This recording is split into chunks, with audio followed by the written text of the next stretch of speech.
Being 6 o'clock, I'll call the Marathon County Board of Supervisors to order, please. We will start with the Pledge of Allegiance. Please remain standing. Following the Pledge of Allegiance will be a silent moment of reflection. I pledge allegiance to the flag of the United States of America and to the republic for which it stands, one nation, under God, indivisible, with liberty and justice for all.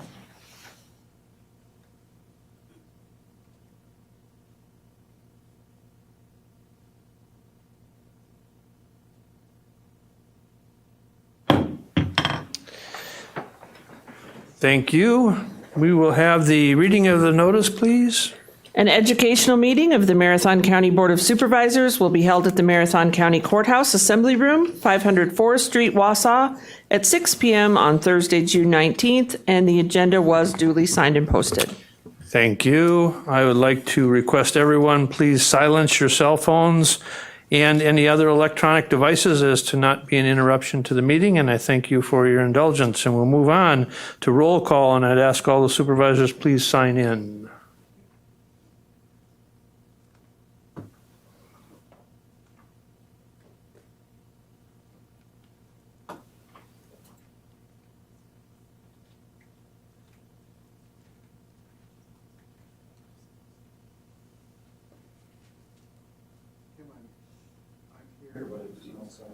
Okay.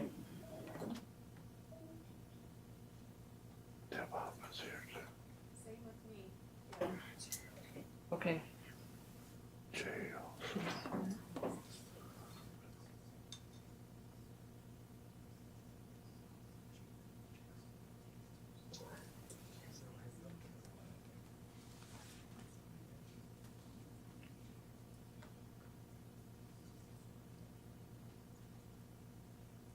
Thank you. And I'd like to welcome all the visitors that we have with us this evening. And thank you for your interest in county government, including the viewing audience that we have viewing remotely. Moving on to public comment. And we do have one individual who has signed up for public comment. And public comment will be granted to that individual for up to 3 minutes. Peter Weincheck, please.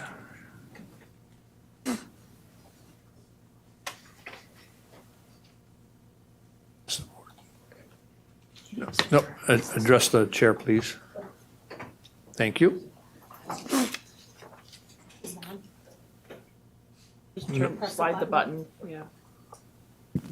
Okay. There we go. There you go. My name is Peter Weinshank. I live at 625 North 4th Avenue, Edgar, Wisconsin. Tonight, the Marathon County Board will discuss whether to do something about tax incremental finance, TIF. I say yes, you should. Marathon County TIF right now is pretty much out of control. Municipalities use TIF to the legal maximum. They embrace poorly planned, risky projects to pay for past poorly planned, risky projects. This mismanagement has consequences. 10% of all county property is now in TIF, and 1/3 of current county tax incremental districts, TIDs, have had their lifespans extended. County taxpayers must wait multiple decades to get any kind of return on their TIF investment. Many times they get nothing. And what is their investment? In 2023, the TIF tax paid by the owner of an average price house in Marathon County was $347.22. This is half of what this average taxpayer paid for all county services. So yes, you should do something about TIF. But the last thing you should do is approve the R-36-25 resolution from the Extension, Education, and Economic Development Committee. The proposal hijacks a resolution I wrote based on the work of the County TIF Task Force. The proposal I wrote would do two things. It would tell the county finance director to vote for or against a proposed TID based on whether it meets 10 best practices listed in the Department of Revenue Joint Review Board Manual. The second thing it would do is tell the finance director to vote to require any new TID repay taxpayers within 38 years. The EED committee resolution does not include these two crucial elements. In the committee proposal, the finance director would only be required to consider the Department of Revenue best practices. That means they can be ignored. Further, the committee's resolution doesn't tell the finance director to consider repayment at all when setting a TID lifespan. All it says is that any new TID must be terminated within 38 years. This is a pointless proposal. State law already says that any new TID must be closed out by a municipality within 27 years. Here's my advice to the county board. Either vote down the committee resolution, return it to committee, or amend the resolution.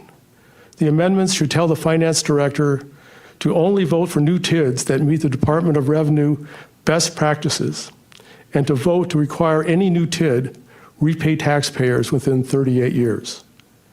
Don't support the hijacked TIF resolution. Support real TIF reform. Thank you. Thank you. And that was the only individual that had signed up for public comment, and I thank them. And we will move on to item number 8, educational presentations. First off is standing committee chairs or designees. Any standing committee chairs or designees, any reports?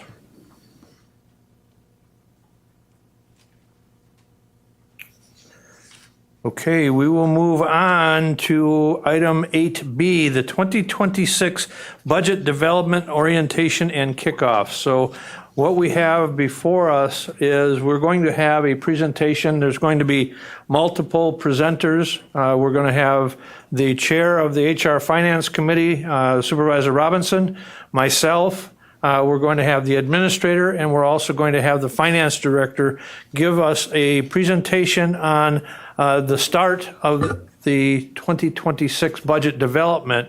And so I encourage each of you to listen to some of the information all of the information that's going to be provided, because it's going to ground us in how the board can get involved and how we have changed the practice now over the last term or this term and the start of the last term to make improvements to the process so that we have involvement by each of the standing committees that will impact how we build the budget and provides the guidance to the administrator, because statutorily the administrator is the one that has to develop the budget.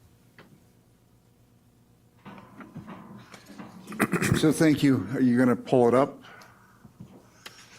I think if we can go to the third slide. I think Kurt covered.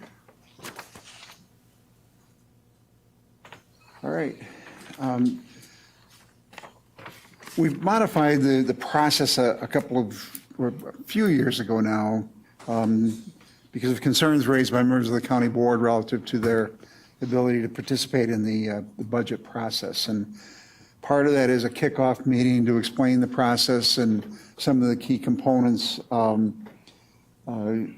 in the budget and some of the assumptions that we use in trying to establish some priorities as we go. But we really are looking for opportunities for the county board members and the committees to provide direction to the administration, and once the administrator presents the budget, ultimately to the county board in the development of that budget. So we're looking for ways to, have those standing committees consider service level modifications or discussions on the budget. Each of the committees has a number of departments that report to them. We would ask that you look at those departments and entities and come up with your priorities and look at the fees associated with those and make recommendations relative to administration and ultimately to the county board. And again, what we are trying to do is just be more inclusive in the development process. We'll this month we'll explain it. Next month we'll get into some of the priorities and we'll be dealing with various components of the budget between now and the adoption in November.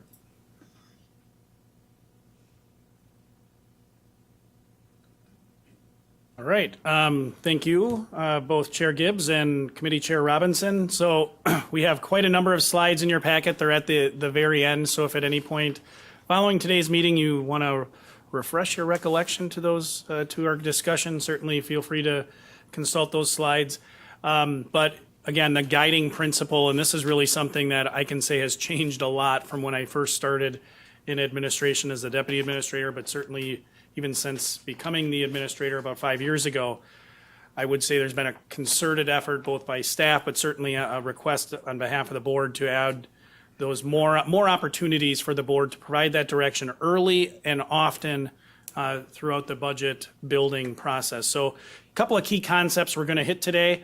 That said, they are going to be hit relatively quickly because I don't think we have about 40 slides, and I don't want us all to be here for 3 hours, so we'll try to go quick. But certainly there's a great deal of opportunity for questions, not only today, but throughout the budget building process over the next several months.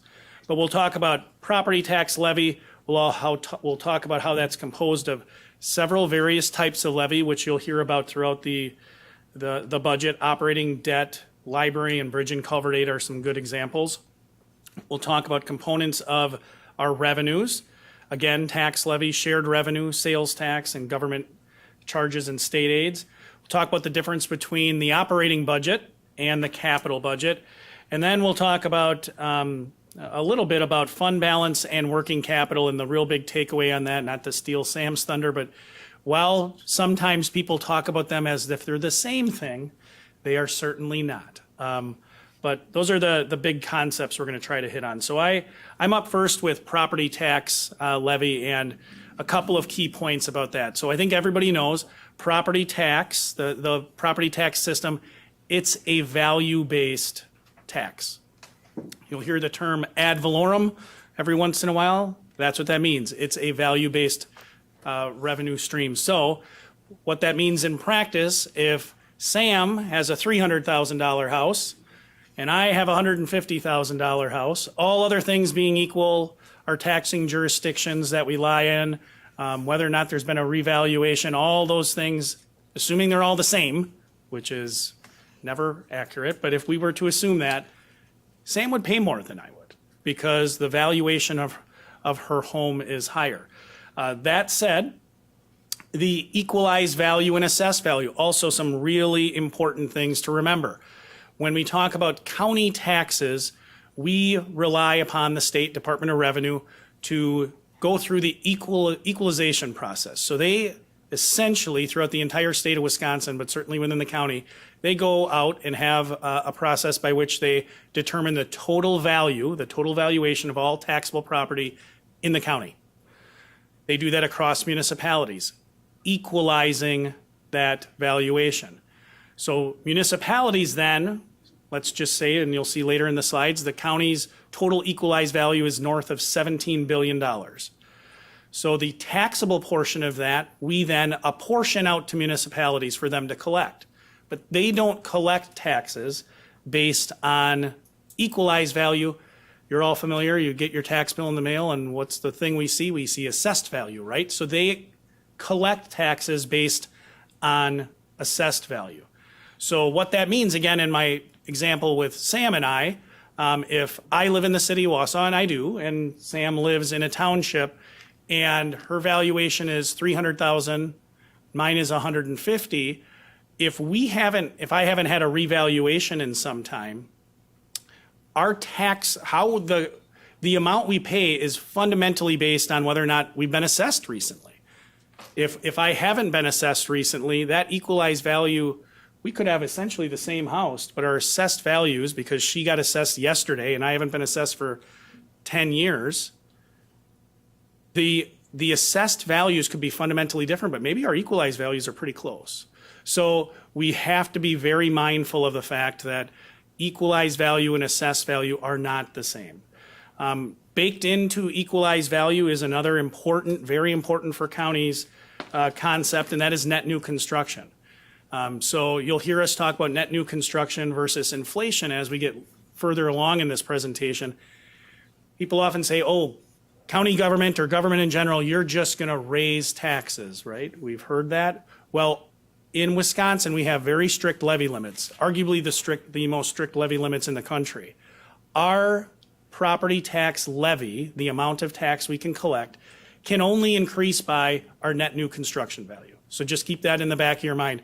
We don't get to increase taxes based on inflation, our tax levy based on inflation. It's that net new construction value. So Sam will talk a little bit about some of the things that can raise equalized value, but how net new construction plays in there. And then a last concept I want to talk about before I turn it over to Sam is levy rate. So when I say property tax levy, that's the actual dollar amount that we collect. So in Marathon County, the property tax levy is it's about 57, almost $58 million. That's what we collect, the dollar amount we collect through the property tax system. The levy rate is often the thing that I hear from each of you and from constituents that live in your districts. Hey, how does our levy rate, how is the levy rate changing? And again, based on the system in which we operate in the state of Wisconsin, our levy limits, as equalized value gets driven up, right? You think about the last several years, and you'll see a slide later in our presentation, the value of everyone's home has increased, particularly over the last 3 years, far more than 2% or 3%. There were years 11, 12%. Last year was 8.5%.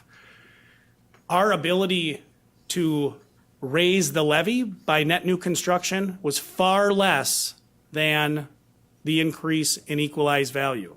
So what does that mean? As equalized value goes up, it goes up faster than net new construction. It drives the tax rate down. So you'll see that in a future slide. That is not new. The tax rate in Marathon County has gone down substantially, not only since I've been administrator for very many years, and that's consistent across the state and all counties. So levy rate, again, is how we measure property tax changes. That, again, just keep that in your mind. That's somewhat different than the property tax levy. So next, I think Sam is up with this one, or is this me? That's you. Go ahead. So on the screen, you can see the historical trends of valuation over the last 20 years. From this chart, you can see that 80% of those 20 years had an increase in value. The ones that had decreases were from 2009 to 2012. Economically, we had the Great Recession, housing crash in that time frame. Now, what can drive changes in equalized valuation for apportionment? Equalized valuation in and of itself will be changed through net new construction. So as people are building things, then reduced by the demolition and destruction of property. And then appreciated values of properties. As noted in the budget book last year, the state calculated our equalized value for apportionment increased by $1.3 billion, which equates to 8.51%.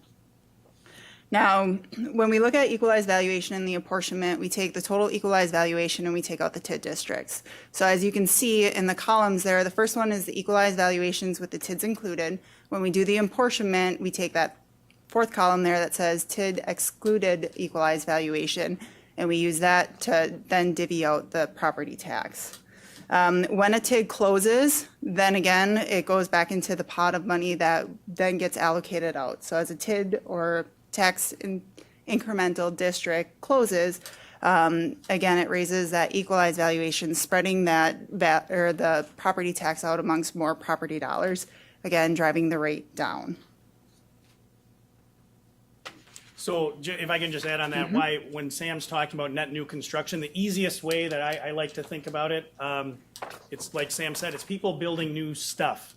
That's why we like to have people move to the county, right? If you think about it, if we were taxing, if you're a small municipality, you're taxing 100 people to generate $1 million. And if your levy doesn't go up, you don't need to collect more money to deliver the services, but you add 10 residents, every one of the 110 residents then pays less, right? So that's how net new construction, new people coming in drives down the tax rate.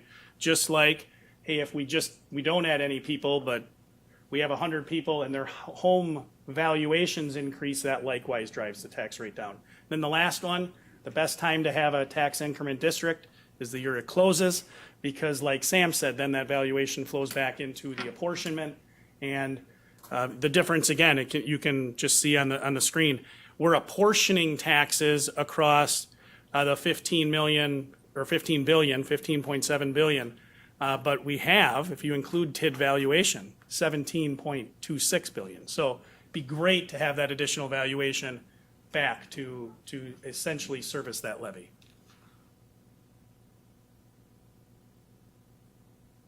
So the next slide here shows the historical levy information and the tax rate. So in that first column, you see the levy. It does increase every year, but the tax rate drives down every year because, again, the equalized valuation. So when we look at calculating the tax rate, we're taking the equalized valuation exclusive of TID divided by the levy times 1,000. Or sorry, that's the other way around. The levy divided by the equalized valuation times 1,000. And that gives us the valuation per $1,000 of property value. You can see in between 23 and 24, the increase is most likely attributable to debt service, which we'll cover later on when we discuss it in another slide. There's been a consistent drop in the rate, which is an effect of the levy limits. The dollar change is not significantly above net new construction. Net new construction varies from year to year, but 1.75 is a good estimate. It then accounts for anything that economically may happen to drive the increase in property values or the building and the destruction. Over the last year, our net new construction value has ranged from 1.59% all the way up to 2.32%. When we adjust for inflation, we can see the growth in levy dollars significantly lags in inflation. In fact, we've fallen about $5 million behind from 2014 to present. It's particularly problematic if we're considering the inflation that we've seen in certain areas, such as goods and equipment, which have certainly increased higher than general inflation. Case in point, if you look at purchasing a vehicle back in 2019 versus 2022, the amount of increase in a vehicle purchase more than outpaced the general inflation rate. Again, just to kind of bring it back, the net new construction values over the last year or 8 years was 1.59 to 2.32. So what that equates to in new money, if you think about net new construction, our rate last year was 1.78 for net new construction. That means in terms of additional levy under state law that we're allowed to bring in, it's about $900,000. So you'll see in my budget message, and it's been in the last, it predates me that this comment was in the budget, but for a lot of counties, it was like 60 counties out of the 72 in the state back in like 2016. The amount of net new construction, the increase, was less than what counties were seeing in terms of increased health insurance costs alone. So again, the impact of levy limits, Sam alluded to this. If you go back to 2014 and you just use a pure general inflation number, which is going to be lower than what we see on materials and equipment, but you just use general inflation, we're just at $5 million less than what we would expect. So we would be expecting north of $62 million of ability to levy. But because of levy limits and the fact that they're tied to net new construction, that growth has lagged behind inflation. I should say, net new construction being that limit, that is, I don't want to say relatively new, but it certainly hasn't been always the case. There used to be an inflationary floor on that growth in levy, but that was one of the things that was changed well over a decade ago. In addition, just a consideration with the levy limits, there are things that are outside the levy limits. Those things would be debt service, bridge and culvert aid, library, and though we don't personally have it in our budget, but countywide ambulance services.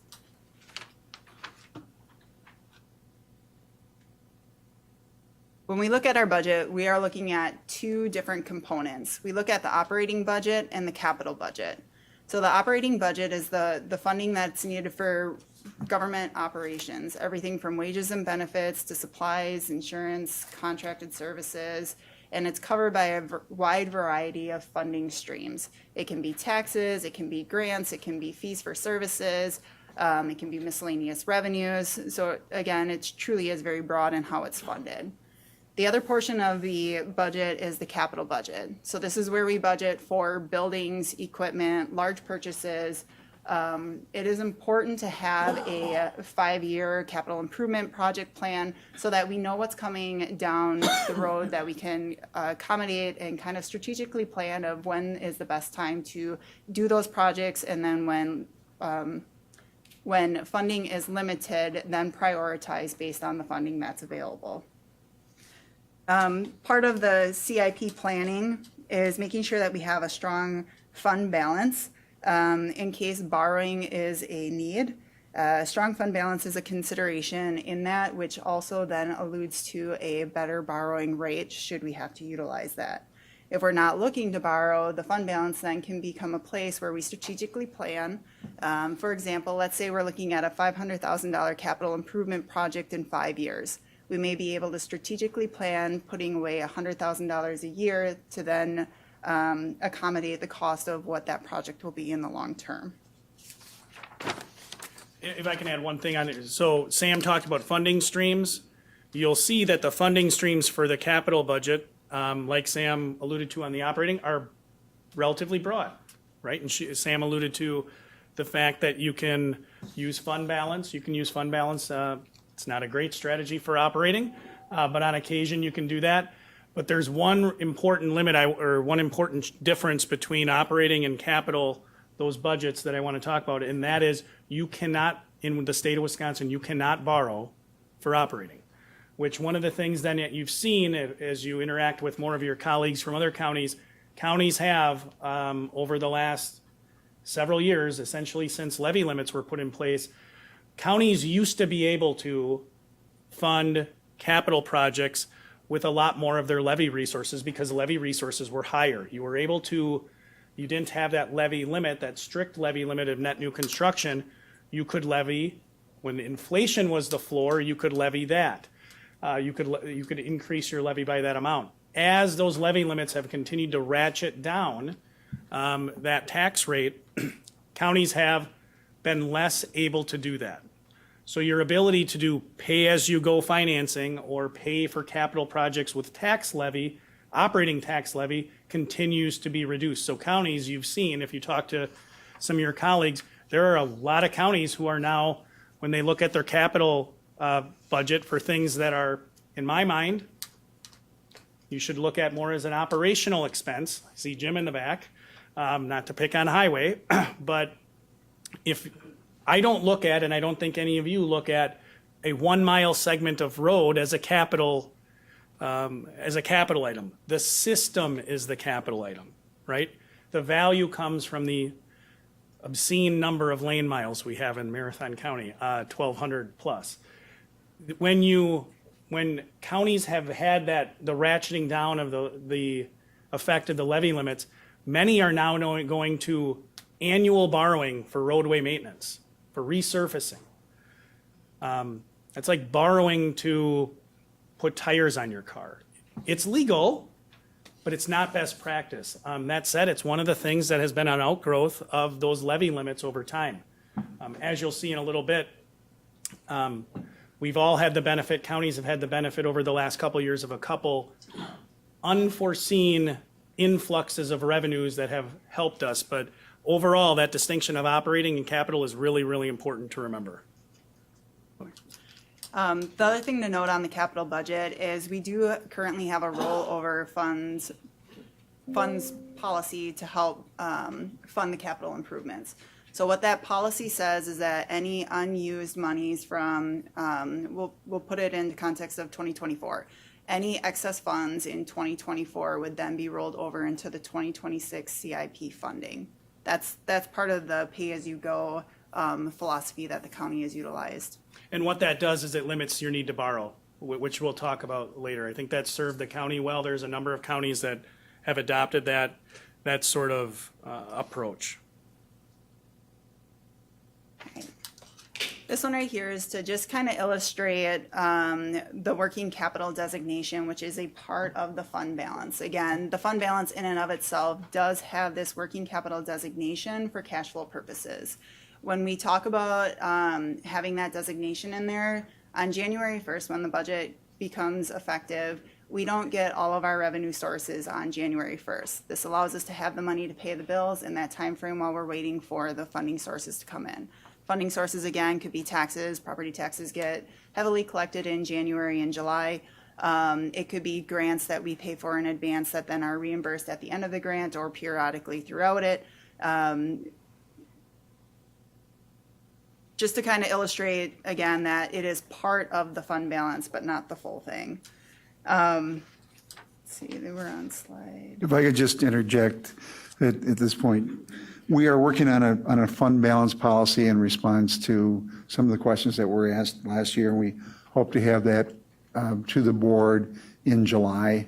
We will be getting our audit report at that time, and we'll be able to tell you what the various reserves or the fund balances are in each of the accounts. But we'll bring that in at next month, so you'll have a comprehensive look at which funds are restricted because of the funding source, which ones are dedicated in which are for working capital for our cash flow purposes, and where do we truly have a reserve, somewhat discretionary reserve. But we'll bring that in next month. In addition to that, we are looking to simplify some of that language, as the current working capital policy is a little bit more complex. To kind of bring context to what a fund balance is on an accounting level, it is your assets less your liability equals your fund balance. So if we wanted to put that into an example of like personal finance, we would look at, you would probably have things like a savings checking, an escrow account for your taxes, maybe some retirement accounts, the equity that you have in your house and your vehicles. All of your assets would be like your cash in your car. All of your liabilities would be any loans that you have. So then you'd have your fund balance. Again, it's the collective assets minus liabilities equals your fund balance. So when you look at that fund balance, you can't spend all of that money. So when we're looking at our fund balance in our financial statements, in our budgeting process, that fund balance is not all cash. It might be assets, it might be restricted assets, it might be designations that we have either statutorily or dictated by the board, or some other sort of action, or think of like donations and grants. Those things are going to be funneled into that fund balance that can only be used for those purposes. And again, this right here, this is part of that fund balance to make sure that we have that liquidity need.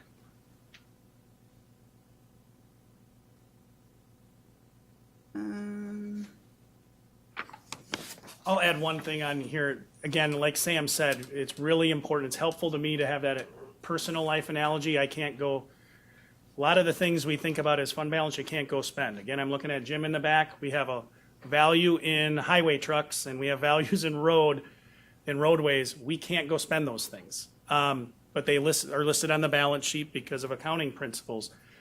All that said, we do, as Chair Robinson referenced, when we look at fund balance, there are portions of fund balance that are available in the event that the county has need.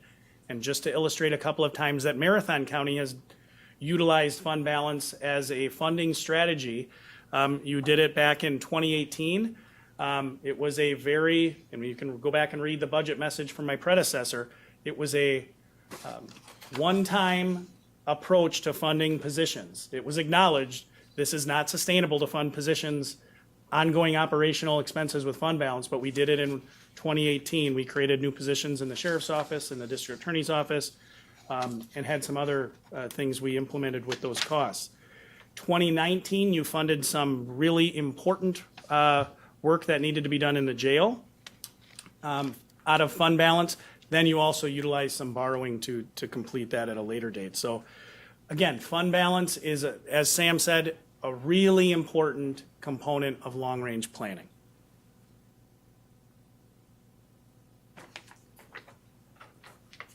Back to the capital improvement fund, again, our rollover policy. If we have excess funds from 2024, that rolls over into the funding source for 2026. On the screen here shows from 2014 through 2025, the CIP fund balance. Now, when you look at this, you'll see that there's an influx in 21, 22, and 23 due to ARPA funding and CARES Act that allowed us to then utilize those resources and have a bigger CIP rollover in that time frame. In 2020, the board directed the admin to develop a budget repair plan, which also was a contributing factor of having additional funds. We strategically held vacant positions open, we reduced our travel and training budget, we increased our efforts relative to facility consolidation to control those costs. Again, we had the CARES and routes to recovery and the ARPA funds, which then helped alleviate or allow us to keep those funds in order to roll them over into our CIP funding. Yeah, so I think the big takeaway from this slide that Sam was alluding to, I think it's a much better approach to anticipate future years of capital improvement rollover to be more in line with what you see in 2018, 2019. We were budgeting tighter. I mean, this has been going on, like I said, since levy limits, right? So we're budgeting tighter. We're having less and less available for capital improvement rollover. The influx of those CARES Act funds, those route to recovery funds, ARPA funds, that really helped counties. We did a lot. The board really was strategic with those funds. That said, the way that we use them did help us in terms of having more come in for rollover. I do not think, as your administrator, I would not be doing my job if I told you, oh yes, you should bank on a lot of rollover moving forward. We're still budgeting tighter, and the ARPA funds are going to be gone. You're spending the last of those. You've already allocated them. So we're back to those years where it's really starting to be intentional, continuing to be intentional. But as Sam said before, I think it behooves us, as you'll see, quite honestly, probably on the next slide, to really give some thought as to how do you want to plan your capital improvement work. So the slide is a bit convoluted in getting ready for today. I realize I probably should have done this differently, but this was a document that was put together by our financial advisors, PFM, a couple of years ago. And I just want to highlight a couple of things here. This was again, as we're starting to look, if you have big capital projects coming, they put this together, and we presented this to the infrastructure committee, again, almost 2 years ago, on, hey, what might you want to think about? And the illustration here is you have strategies, there are strategies to how to pay for capital projects and how to service debt. So Marathon County, as I said before, if you go to that last slide, you were ratcheting back because levy limits and budgets were tighter, a lot of capital projects. So when 2018, 2019 came around, the board at that time made a very significant, in my characterization, very significant investment and decision to invest, I should say, into capital assets and catch up on a lot of deferred maintenance. So you borrowed a lot of money, is the short way to do it. You had not borrowed money for a number of years before that. The only money that you had, the only debt you had outstanding was in connection with the airport that they service. So we had a lot of general outstanding debt that was issued. With the issuance of debt, as Sam said, that is something you can put outside of operating levy. It's above the levy limit, above the operating levy limit. That said, Marathon County has never put all of the has never serviced all of its debt through debt service levy. I know that might be complex to understand, but if you look at, let's pick 2025, for example, you'll see that in the it's the fourth column, the total debt service obligation Marathon County had in 2025, which you serviced through your budget, was $7.7 million. You did not put $7.7 million on debt levy. What you did is you had North Central Healthcare did service, and again, this is an old chart, but I'll talk through it. They serviced $2.5 million, consistent with what had been this plan, but you didn't put the remaining $5.2 million onto debt service levy. You utilized sales tax, $2.15 million of sales tax. You utilized interest income, a significant amount from fund balance, and you had ultimately only $2.3 million was serviced by debt levy. Why is that important is, again, it's a plan. Your plan doesn't always, every county doesn't have the same plan, but every county, it should have a plan as to how it's going to move forward. And why is that important? If you look at, one of the takeaways I wanted to demonstrate from this was, if you look at that 5-year capital improvement plan, which is going to be presented to, the initial plan will be presented to HR Finance next week, you look at what do you have coming down the road in the next 5 years, it really can be helpful to try to schedule large projects, particularly projects where you may have to borrow. You want to have those line up to when you have debt service obligations falling off, because you have debt service. If you think about your personal finances, right? It's not our portfolio of debt is not all serviced in the same amount every year. We have some bonds that are 20-year issuances, some that are 10, and we have notes that are 5. So you'll see, just for illustrative purposes, it would make sense to me that if you have big projects coming, you really look at, if you look at 2027 into 2028, your debt service, your net debt service obligation, assuming North Central is able to continue to service the debt in accordance with the plan they put together, your debt service between 2027 and 2028 is going to drop from 4.2 million to 3.58. Perfect time if you have a large project coming on to try to structure that to have that come online. Similarly, you have significant drops from 2030 to 2031, and then into 2032, you have a very significant drop. So again, the important part there is to be mindful of that planning idea. The only reason then for this next slide is to demonstrate that an underlying assumption in that debt service plan is, again, going back to what Sam said, increased valuation. As housing increases, your levy rate is going to get ratcheted down. You want to consider that in the overall planning phase of your capital improvements.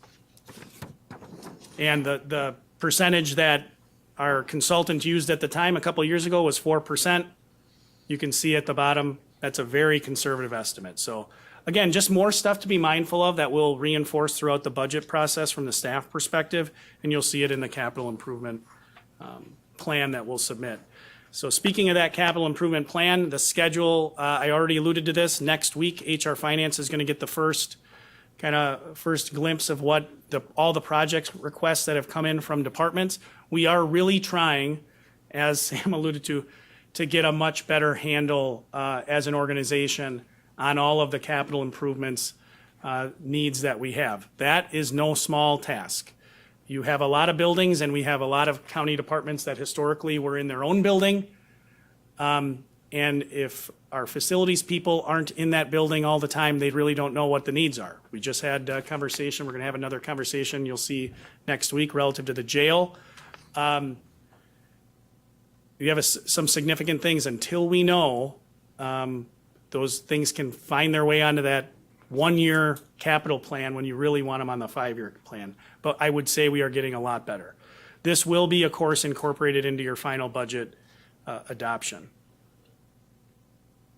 It's you. Yep. All right, so when we talk about the budget, we talk about the revenue side and the funding sources. So when we look at each one of these categories here, I'm just going to give kind of a brief explanation of what we categorize in there. So when we're looking at taxes, which is listed at 43.8% of the budget, we're looking at our property tax, our sale tax, and our wheel taxes all put into there. When we're looking at licenses and permits, think of building licenses, conservation and development, health licenses that you may have. Intergovernmental charges, we're looking at grants. Fines, forfeitures, and penalties, generally that's coming from the clerk of courts. When we look at intergovernmental charges for services, that's charges that we have to other governments for providing services. So if we're doing, let's say, state roads, that might be a intergovernmental charge. Under public charges for services, we look at things like solid waste disposal, parking, airport copies, immunizations, park fees, library, and forest timber sales. When you look at other financing sources, that's either funds applied or transfers from other funds. And then miscellaneous, we're putting in things like interest revenue and potentially property sales. Like you sold a car, we've got a revenue associated with that property.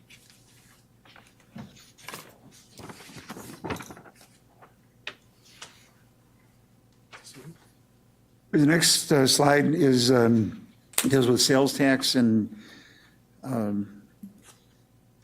we've got, we're tied into the state's economy, but we've had consistent growth in sales tax. We've tended to budget conservatively, again, with the thought that we'd rather underestimate the reserves and then it'll carry over into the capital fund for the next year. But we've held the estimated income from sales tax at 16 million for the last couple of years, and we've been tracking sales tax projections on a regular basis at the HR Finance and Property Committee, just to make sure that we don't take a hit in that area, but the economy continues to produce and we continue to meet projections. The next slide deals with other states relying more heavily on sales tax for funding of county services. For instance, I've got an uncle that lives in Auburn, Alabama. They pay 5% local sales tax. His property taxes are around $900 for a house, comparable to mine that I pay $6,800 taxes on. So other states do rely more heavily upon sales tax just for information. We're limited at 0.5% under the state statutes, and more recently we've been able to capture some of that growth through changes in the shared revenue system. But again, we're limited in Wisconsin, but just for comparative purposes, that's why some of the other states have lower property taxes, because of their reliance on other funding sources. And this is an area that WCA has advocated a lot about, giving counties more flexibility if we had more revenue streams, as Chair Robinson referenced. And for context, if we had the opportunity to have 2% local sales tax, that would generate, right now it's about 17.5 million. So you'd be at about 70 million total. You'd pretty much be able to almost eliminate the property tax. Right, shared revenues have a long history in Wisconsin. They've basically the thought is that the state will share in the economic growth with local units of government. At one time, 100 plus years ago, just about everything was subject to the local property taxes, and they've been pulling things off. In the 70s, they pulled off manufacturing and equipment, which was a big hit to the local property tax rolls, and more recently they've been pulling off real estate or real property from it, which diminishes our source or our base for it, but with the thought that the state would increase and share in the revenues that they collect through their state sales tax, income tax, and other taxes. The state shared revenue payments are broken down into now 3 different areas. There's the aidable revenue or base formula, the utility property tax that's associated with the Weston facility and some of the other facilities throughout the county, the hydro facility in Wausau and others. And then there's, as a result of the legislation that passed last biennial budget, where 1 cent of the state sales tax was dedicated to shared revenue payments, there's supplemental payments, and that supplemental payment this year is $1,371,288 from the state. But we certainly have not kept pace with inflation with shared revenue, nor have we replaced some of the items that have been taken off the property tax rolls by the legislature. And the next slide shows just where we were prior to the changes in the last budget. There was a steep decline in state support for local governments, corresponding with the number of increases in mandated services. But state shared revenues made up a smaller and smaller portion of the local government budgets over time. Now that's changed a little bit. We don't have updated numbers. This was, I think, prepared by the Legislative Fiscal Bureau, and they haven't updated this year. And again, if you look at the county, that we have a $198 million budget. The levy is in that $58 million range, so we're relying on sales tax, shared revenue payments, general transportation aid. And this is my Romy Wagner Budget 101 slide for those that were around for a while. General transportation aids are calculated based upon the amount of money that's in the pot from from the legislature administered through the Department of Transportation, but it's based on a rolling 6-year average. And you're compared to other counties and other municipalities, and you're given a proportionate increase based upon how your costs compare to others. And as you can see, we've been relatively flat over the last 10 years in Marathon County, not because we've haven't increased our spending, but we've increased our spending on par with what other counties have done, and maybe a little bit less. But I want to give a shout out to Jim Griesbach.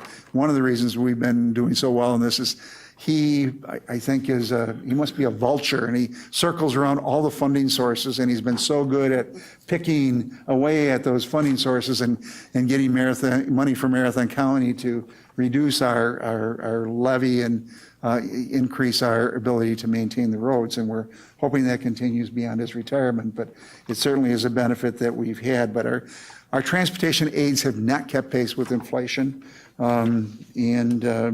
If you go to the next slide, it will,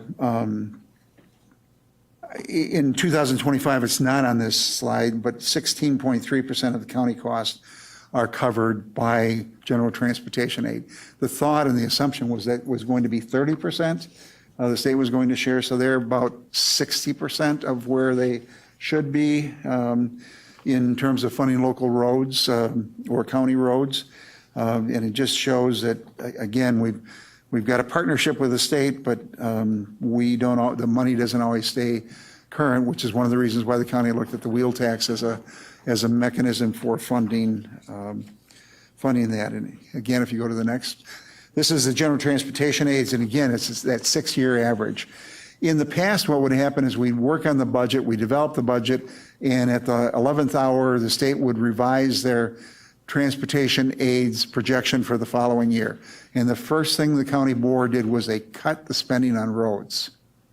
And because you're dealing with a 6-year average, you were kind of spiraling down because you were making the cuts because there was less general transportation aid coming in. We stopped that practice a number of years ago because we need to make sure that 6-year average is consistent. We're incrementally increasing so we can continue to capture the maximum dollars from the state of Wisconsin. And this, again, is for illustrative purposes, but you'll see that some years like 2017, 2021, we had significant expenditures, but then in 2020, we decreased. But as long as we keep that 6-year average, you keep in mind when we're developing the budget, we'll be able to maximize our general transportation aids. All right, I'm up again, and we're going back to that slide, the pie chart that Sam had, public charges, Little North, it was about 10% of the overall budget. So it might not seem like a lot, but it's really important. And I think this is, again, another one of those areas where over the last several years, the board, we've framed a lot of the policy questions for the board to try to give insight to staff in building the budget. You'll hear us say the 3 questions, right? What programs or services do you want us to deliver within the limits of state law? At what level? And the last question is at what cost? Well, this public charges section deals with that third policy question. So what are public charges? As Sam said, those are the things that are connected to, they're fees for service that are connected to a specific service that is delivered, generally to individuals. So again, if I need a building permit, or if I'm going to go camping, or if I need a permit from Jim's office, those are the things, again, that I'm getting a specific benefit as an individual, that the counties have some ability sometimes to implement and lay out what those charges are. So we have some examples. Birth certificates, marriage, death certificates, court filings, user fees that are listed there, again, parks, camping, trail fees, solid waste. Some of those, however, are set by statute. The court filing fees is a great example. Those are set by state statute. You don't always have the ability to dictate what you're able to charge for various things, similar to the certificate, the birth certificates and other fees that we have. That said, you have a lot of areas where you do have the opportunity to provide policy direction as to what the cost for the delivery of those services is going to be. And why is that important? Well, as we talked about before with inflation, it costs us more every year to deliver the services that we have. I say frequently, the delivery of services to the public relies on people. And we need good staff to do that. And as you all know, the workforce shortage continues to have an impact on costs. Well, if the board doesn't give, if the board were to give direction to hold fees the same, my response to you is then going to be, okay, what services do you want us to cut? Because we cannot, or whether it's a service level or programs, eliminating programs, we cannot continue to deliver the same high level of services with the same service level across all of our services without public charges keeping pace. So that is why, through the budget process, we will ask you, and you will see, you've seen it the last couple of years, we implemented this 2 years ago. And last year was, I think, the best way we did it. We had an appendix page in the budget, several pages, in fact, with all of the fees for services we have. So that, again, the board, as part of its budget adoption and consideration and adoption, you are approving those fees. All right, expense categories. So the other side of our budget is the expense side. It's broken down into different categories. As you can see, some of our largest expenses are related to general government, public safety, transportation, and capital projects. When you're looking at this pie chart, other financing uses are things transfer out of funds. So if you are a fund that is transferring money to another fund, that's where it's accounted for in here. Other than that, all of these are labeled to be pretty close to what they are. Public safety is law enforcement, economic development, health, leisure and activities is generally library, parks, things like that. All right, so this portion, I hope to go a little bit faster than I have up to this point. In speaking with Chair Gibbs and Committee Chair Robinson, this is something we put in place a couple of years ago. For context, as you start to have conversations relative to the budget at all of your standing committees, if you have your green book with you, and I know Chair Robinson does, or certainly I know you all keep it at home on your bedside table, great resource to kind of get some important information about how Marathon County compares to our peer counties. Again, I'll try to highlight a couple of things here, but we'll talk demographics really quickly, some economy and development pieces, and then financial. So just from a demographic standpoint, I think you all know we're one of the more populated counties in the state, 9th largest county. In terms of 5-year population change, that's one thing you've talked about a lot, is, are we growing? Again, when you look at the state average, we are slightly above the state average in terms of ranking. Higher is good in this relative to population change. You want to be higher, so we'd love to be 72, but we, of course, are not. But for context, that state average of 2.32, wanted to give you one other piece of measurement. When you look at the median across all 72 counties, it's 0.89%. So we're in a much better position than a lot of counties. That average is driven up by just a handful of counties that are growing a lot, which I think you've all seen if you've been to WCA meetings. Population density, this is one that I do think is important, and it does impact our budget a lot. While we are a populous, relatively high populated county, we are also very, very large. You all know that. We're the largest county by landmass in the state of Wisconsin, larger than the state of Rhode Island. So what does that mean?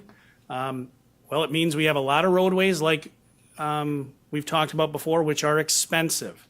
And I'll get to that later, but that's a very important thing when you start to look and compare yourself against other counties. Our peer county, Washington County, much, much smaller. Population is about the same, landmass significantly smaller, and as I'll talk about roadways, roadway miles significantly smaller. Just like to interject, that means 51 counties are more dense than we are. Good pun. I'm a big fan of puns. So with respect to economic development, a couple of pieces here again from your green book. Per capita personal income, really important. It's one of those important measures. I was just on a phone call today. talking about, how does that impact our ability to attract and retain talent? So it looks as though, right, again, in this context, you want to be higher. Being 72 would be great. We're at 59, just shy of 60,000, which is below the state average of 61,475.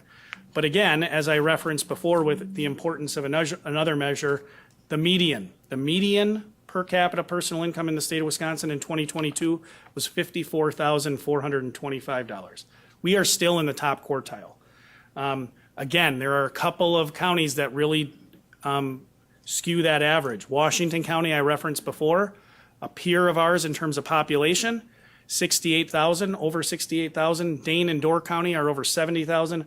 Waukesha is over 87,000. And Ozaukee County is just shy of $100,000 of per capita personal income. So a good thing, a very important piece of information to have. Unemployment rate, again, we're below the state average. I think you all feel that when you drive around and see the help wanted signs. Poverty rate, this is an area where we did actually increase a little bit over the last reporting period. We're just at about the state average. Again, if you look at the rank, we're in the middle.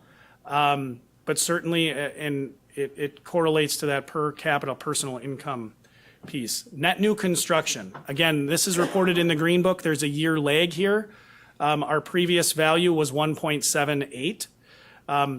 Again, for context, with 2.32 we had in 2023, we were one of the higher counties in the state. That's a good thing. We want that development happening.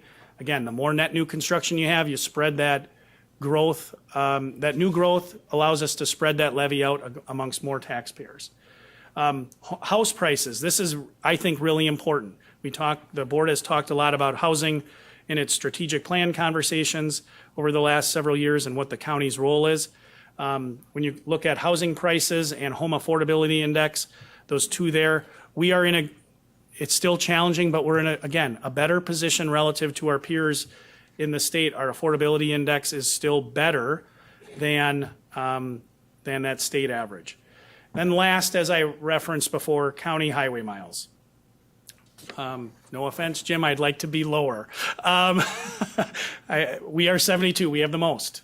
And when you think about a mile of repaving, or resurfacing, I should say, being just about $250,000, when you have, that's not a lane mile, that's both directions, but just for context, it's expensive. So that is an area where, as Chair Robinson referenced, if we relied solely on levy, as I'll show you in just a minute, we would be in a much more challenging situation. But our highway department and Commissioner Griesbach has been very, very strong in their ability to seek out alternative funding sources. So again, how do you compare Marathon County's budget development to other counties? Again, this is in the Green Book. Couple of things to look at. Per capita spending. So what does our county spend per capita on our county budget compared to other counties?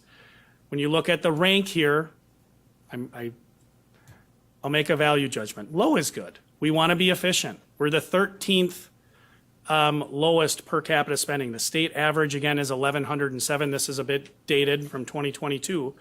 But we're in a good position. We were very, very efficient in my estimation. Highways as well. I talked about the fact that we have a lot of highways. We are really efficient. We're 10th lowest in terms of what we spend. In terms of our county budget and county levy, below the state average. Similar with health and human services, although I would say I haven't really done a deep dive into that data. My inclination is that the way that WCA calculates it with respect to health and human services excludes all of our costs associated with North Central other than levy. So it skews that number, but nevertheless, if you do look at the North Central healthcare budget and the county's appropriation compared to other counties, we are doing quite well there. State aids, this I would like to be higher. We are one of the lower, we're in the lowest quartile for what we get in terms of state average for state aids. Property tax levy and property tax rate. Again, property tax levy is the total amount that we take in through collecting property taxes, and then we have property tax rate. Again, these are a bit lagged. They're from 23 and 24. As you look at the overall levy, again, our overall levy per capita is below and has been below the state average. Again, I think that speaks to our efficiency, in spite of our size, and our geographical size. When you look at the property tax rate, we're more toward the middle, but again, and this is a bit dated for context, last year, or this year's budget that you adopted, the rate is $3.67. When you look at northern and central Wisconsin, we have been historically the lowest of our peers. I always try to put that in the budget message. Again, if you look at our size and you compare us to Washington County, or you compare a very densely populated county, or just with more metro area like Waukesha and Milwaukee, those are going to be different. They're able to have, as you look across the state in the Green Book, you'll see a lot of those counties that have the lower rates are in those more urban counties. Sales tax. Again, this is it's always important to look at that rank per capita. Higher is better here. As you have a more economically vibrant community, people are spending more. We're above the state average in terms of county sales tax per capita. Then the last piece I wanted to highlight, it goes back to my comment before about your general obligation debt. You had not borrowed for a long time. 2022 is the last year where you actually took on debt. So this is the highest that number is going to be. It's already lower, I can tell you that. You've been servicing debt, other counties have been borrowing. So your rank, while high relative to general obligation debt, is going to continue to come down. So wrapping up, that's again from the Green Book. These are the three questions that you're going to hear us talk a lot about throughout the budget development process. What services do we provide? Again, we have mandated and discretionary services. You're going to see that at the standing committee level. You're going to have that program list that you've seen on the last several budgets. What services are we required to provide? Which ones are you providing based on a discretionary decision? That's that first question. The second question is at what level? So what does that mean? Well, it's a service level, can be a number of things. Again, not to pick on Jim, it can be quality. We talk about roadways. The county board has been very clear. You want an average pacer rating or a pavement rating of 7. So that is the board articulating a policy decision as to what you want staff to pursue, and we build our budget around that.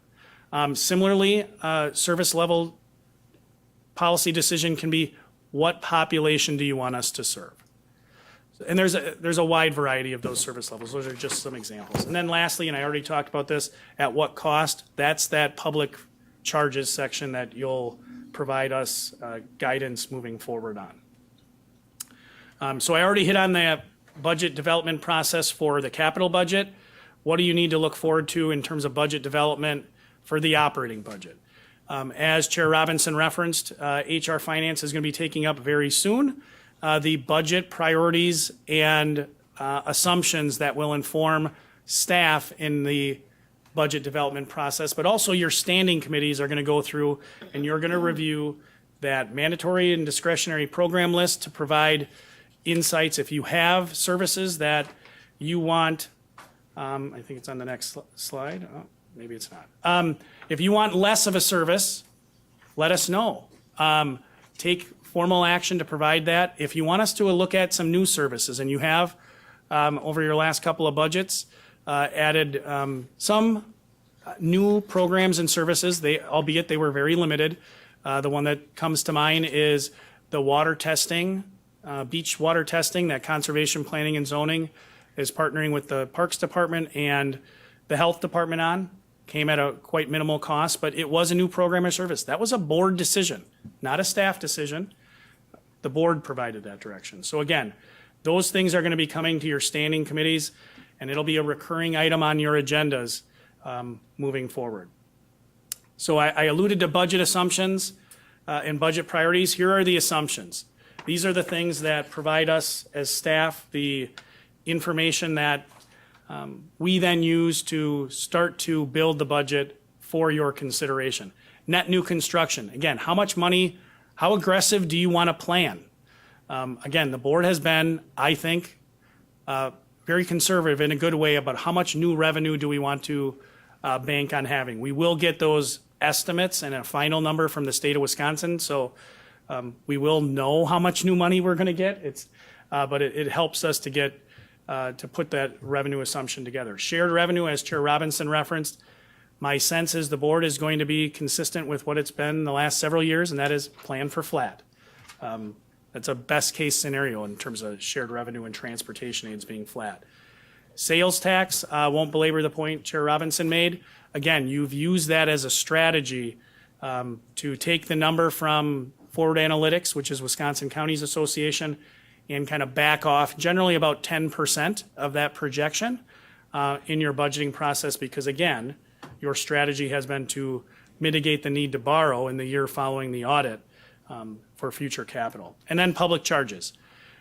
My 2 cents, which this is what you did in your last budget, you took the public charges increases that you directed staff to pursue, and you tied it to the salary increases that you budgeted for on the expense side. So moving down to expenses, you, the county board, are going to provide direction on what we build in for wage increases for staff. You're similarly going to provide direction relative to new positions. You're going to provide direction relative to healthcare increase costs. And thankfully, that industry has seen some of that healthcare inflation has tempered, which is good. But then also utilities. We have a number of buildings that we need to heat and cool and provide electricity for. We know that there have been rate case increases that have been requested by Wisconsin Public Service at about 4%. One is 4 and the other is 5 for electric and gas respectively. But all those things are budget assumptions, and in speaking with Chair Robinson, he wanted to also reference this last piece. You're going to have to put those assumptions together within the context of the federal and state budget development and pass-through funding and the workforce shortage that you all are familiar with. There's just more uncertainty in that respect, I think, than we've seen in the past. And why does that uncertainty at the federal and state level matter? Goes back to this chart that Sam talked about. A solid third of our budget comes from pass-through funding or funding from the state and federal government. So it's important. It's not the majority of our funding, but it's a significant part. I think. So the areas of uncertainty, our fiscal year begins on January 1st. The state fiscal year begins on July 1st and the federal fiscal year on October 1st. So we're out of cycle, which is sometimes good, sometimes bad. If we were all in the same, we'd all be adopting budgets at the same time so our ability to project what the actual implications would be more limited. But we know that on the federal level, there's Medicaid reductions being talked about. Chair Gibbs and I were on a NACO call earlier in the week, and there's, I think, $8.2 trillion is being spent on Medicaid, and they're looking for cuts in that area. They're looking for additional co-pays that would impact North Central Health Care, potentially access. They're looking at categorical eligibility as to who's eligible. That has the potential to impact North Central Health Care and the health department and in others. There are likely cuts that will happen in the social services area. In the health department, 29% of their budget comes from federal funds. We don't know what will happen relative to reconciliation or the federal budget. We hopefully will know something a little bit more certain next summer, but emergency management, there have been cutbacks. They're talking about pushing FEMA, the Federal Emergency Management responsibilities, back to the states, which could impact us at the local level. We'll need to just keep those things in mind. We've heard a lot of discussion about supplemental nutrition assistance program, SNAP, both in terms of shifting administrative costs back to state and local governments. Again, we won't know. The state budget, again, the July 1st deadline, but unlike the federal government, if they don't adopt a new budget, they just continue operating with the base year, the previous year's budget, until they do get one. But They've had budget discussions. They keep breaking down for a variety of reasons, differences between the governor and the legislature, and sometimes differences within the legislature itself. But until we know what the funding levels are for general transportation aid, funding for courts, and one of the initiatives of the Wisconsin Counties Association was to get $70 million from the state relative to courts, because we are, as a county, subsidizing significantly the operation of the court state system, and there was an effort to try to even out the responsibilities for funding that. Though there are some progress in that area, but juvenile correctional placement increases for our placement of youth in Lincoln Hills and others are looking to have significant increases.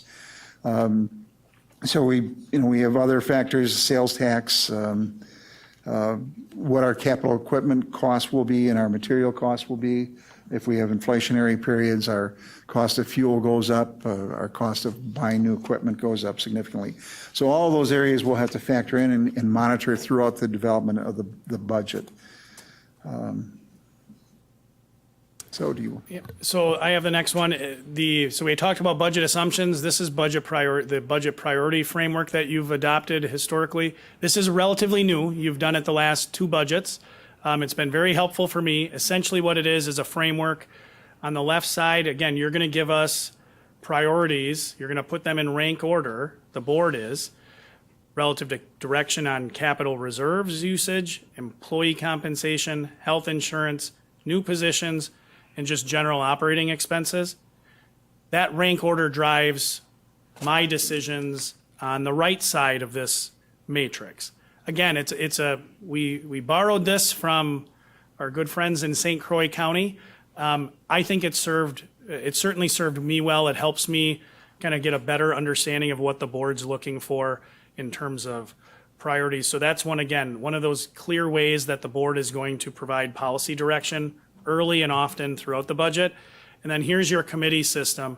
As Chair Robinson referenced, you have various departments that have committees of jurisdiction. This is where you'll have those conversations relative to that mandatory discretionary program list and the public charges that you have and that you want to adopt into the budget. But if you're not a member of that standing committee, you are welcome and encouraged to participate in that process throughout the budget deliberation process. Just again, the request to notify the chair in advance so we don't have a quorum of a different committee, but please participate in areas where you're interested, whether you're on that committee or not. I think the point here is critical for the full board to understand. This is where the biggest impact you can have on the development of the budget. Besides the budget priorities that we set, those are going to give direction to administration. But if there's something that we're going to want to reduce the property tax rate, we already have seen that we've got limited resources and limited ability to draw additional revenue.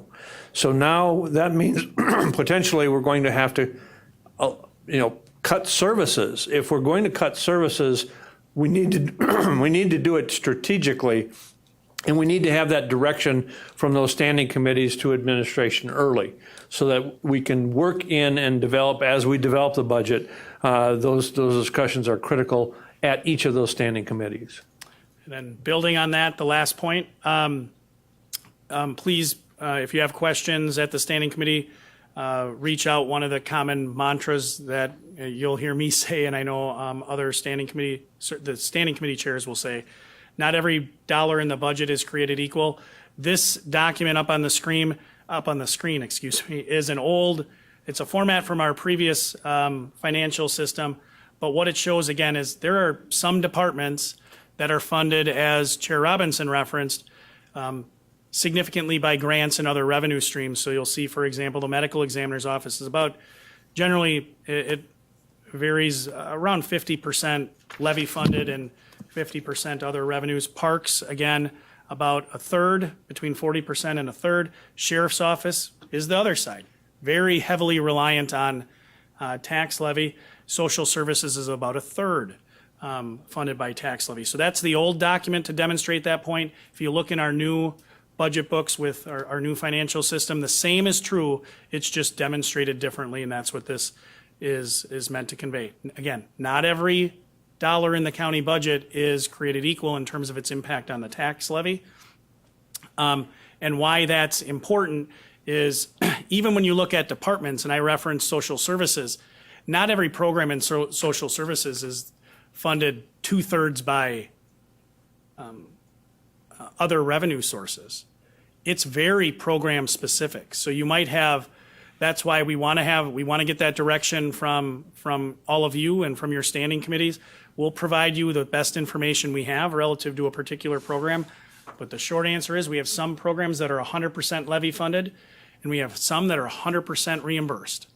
So if you want to have a certain impact or want to have that conversation, please let us know, and staff will do our best to bring that information. If you could go, just stay on that slide.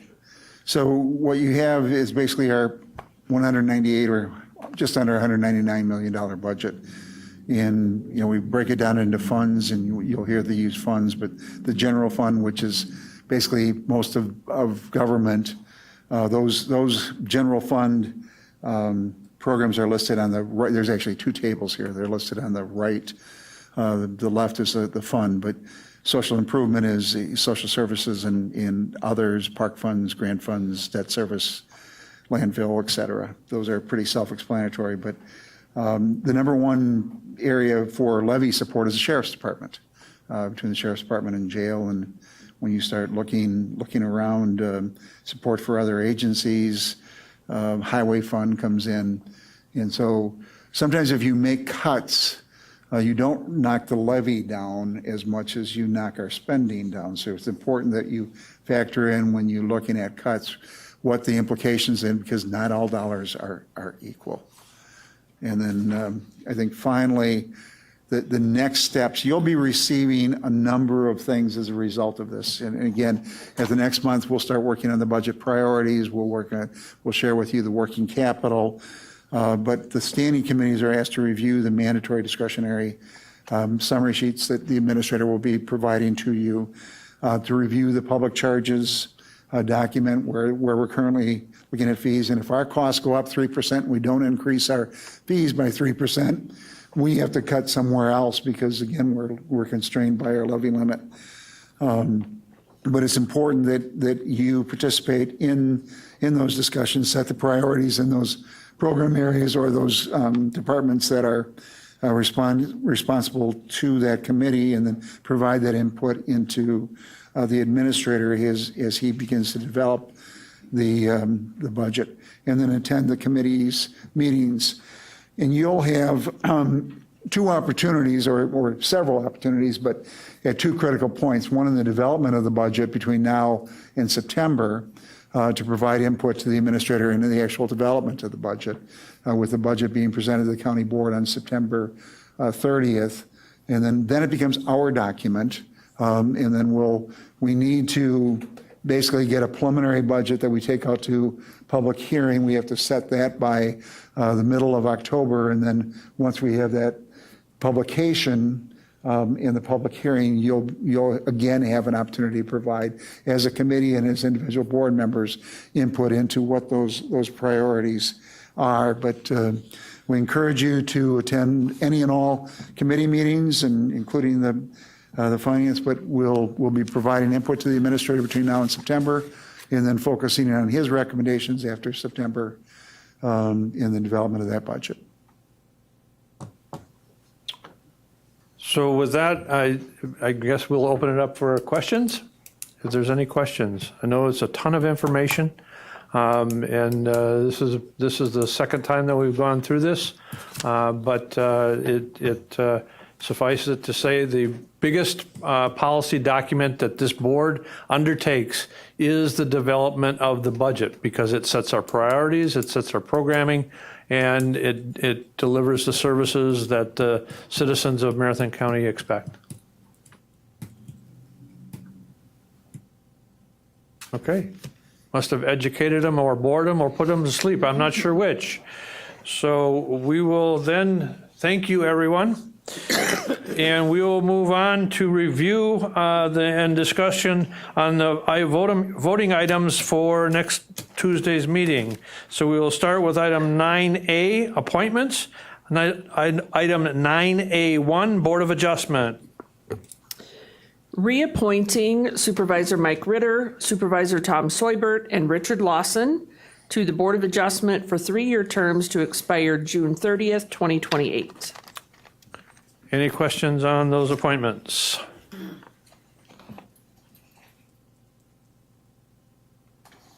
Okay, moving on. Item 9A2, Central Wisconsin Economic Development Board. Appointing Yvonne Cork to serve as Marathon County's alternate designee to the Central Wisconsin Economic Development Board. Questions on that appointment? Okay, moving on. Item 9A3, Rules Review Committee. Appointing Supervisor Chris Dickinson as the chair, Supervisor John Robinson, Supervisor Cody Hart, Supervisor Scott Poole, and Supervisor Gene Mask to serve on the County Board Rules Review Committee for the 2026 to 2028 County Board term. Questions on those appointments? Okay, moving on to ordinances. Item 9B1, Town of Oak Plain, rezone, Tamara Meyer. Ordinance 0-25-25.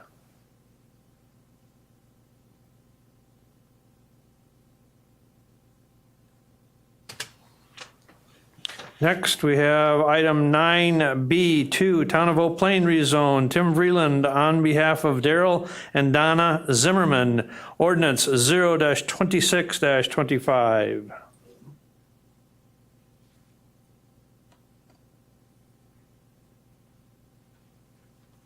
Okay, moving on to item 9B3, Town of Knowlton rezone, Tim Vreeland on behalf of Robert and Kelsey Schley? Ordinance 27-25.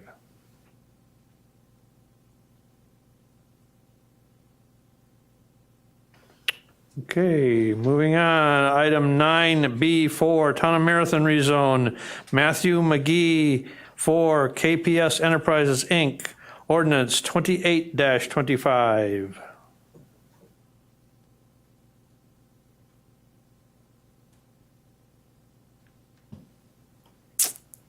Okay, moving on to item 9B5, Town of McMillan rezone, Donald Sabastine, Ordinance 0-29-25. Supervisor Marash, please. Thank you, Mr. Chair. So I'm just wondering what the discrepancies are in the packet regarding this ordinance. And there is a possibility you won't have the answer today with the Chair Ritter not being here, but if we could get the answer for Tuesday, that would be appreciated. So the question I have is the town in the documentation, starting on page 30 of the packet, number 5 on their application, where it says, is there any potential for conflicts with existing land uses in the area? The answer was yes. And then going on to page 31, number 10, is the proposed rezone request consistent with the town's adopted comp plan? And explain, the answer was no, that it wasn't consistent with the comp plan, but there was no further explanation. And then going down through the page 112 of the packet with the minutes from that meeting, it says the town of McMillan has reviewed the application and recommends approval without any concerns or additional comments. But previously, it states that they disapproved it. So I'm just a little confused on the whole thing. If I could get some clarification, that'd be great. Thank you. I don't believe that, obviously the chair was excused. He had another, do we have? Lori's on. We have Lori, Ms. Kimmons, maybe you can answer the question?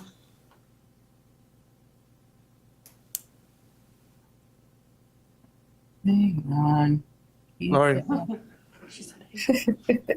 Hello, Lori. We can hear you now. Can you hear me? Yes, we can. Okay, I'm going to have to double check that one, so I will get her the answer before Tuesday, though. Okay, thank you. Any other questions? Okay, we will move on then to item 9B6, Town of Reed rezone. Chris Ferrari and Dennis Kelman. Ordinance 0-30-25. Any questions on that one?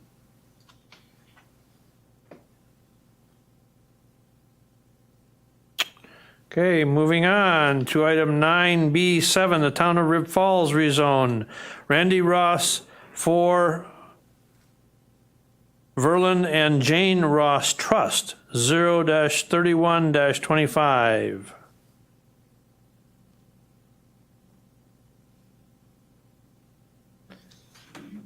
And then last but not least, item 9B8, amending section 7.07 of the Marathon County General Code, courthouse parking, 0-32-25. Supervisor Sandalski, please. Yeah, I just had a question on the second part of that with the county road parking, restricting the county road parking, the no parking zones. I was just curious as to what was the reasoning for that. And I think it was 7.06, I believe. So there were no changes to 7.06 that were recommended by HR Finance. Oh, so that isn't nothing new then? No, there was no, Oh, there was okay. a proposed change initially relative to parking at our facilities that the county currently owns but are vacated on River Drive, but the HR Finance and Property Committee removed that during its committee meeting, and the draft before you is simply making modifications to section 7.07. Oh, okay, sorry, I misread that, I guess. Okay, any other questions? I think,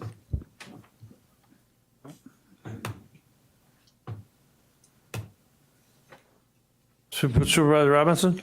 Mike, I think we might want to take a look at the language to make sure, because it's referencing 7.06 and it's 7.06, and I think we're trying, I think just for clarification between now and the next meeting. The clerk says that she's updated the packet. That was the old one. Okay.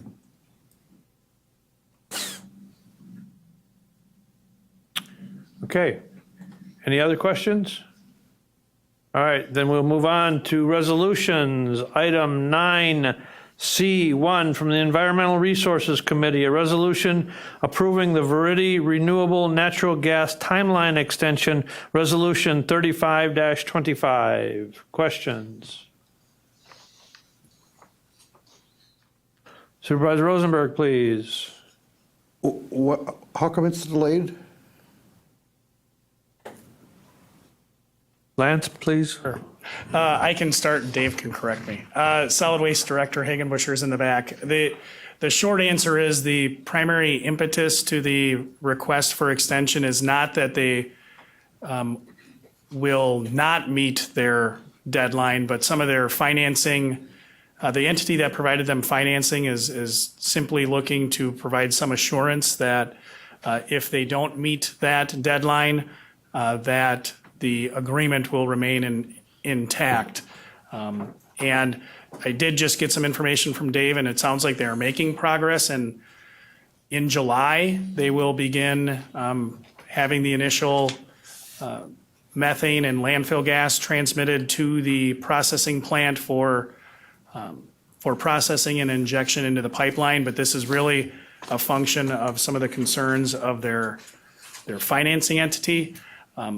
That said, the amendment that is before you that was evaluated by the Environmental Resources Committee would seek to mitigate any financial risk to the county by ensuring that we are effectively made whole. So from my standpoint, this makes logical sense. We've had I think a strong relationship with Verity, a strong working relationship. Dave has done very well to work with them to address issues as they've come up.